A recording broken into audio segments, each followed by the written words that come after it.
రాత్రిపై సంతతి కొరకై అహోరాత్రములు తపస్సు చేసే వానర కేసరి కేసరి కుల సతి కడుపు పట్టగా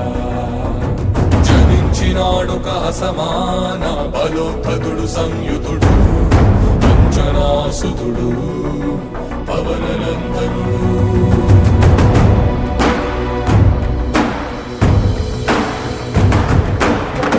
కిరణముల ఉదయాత్ముని గని అది పండిన తీరని పంటను పడు సూర్యమండలము పట్టి తినాలని ఊళ్ళూరే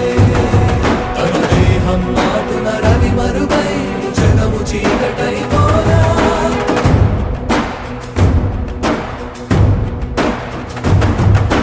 అది అమరేంద్రుడు గమనించి తన ఐరావతమది రోడించి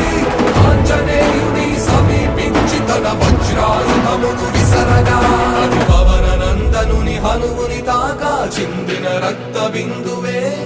విద్యుద్వేగంతో ధరణి స్థలి వంద కడలిలో చచ్చి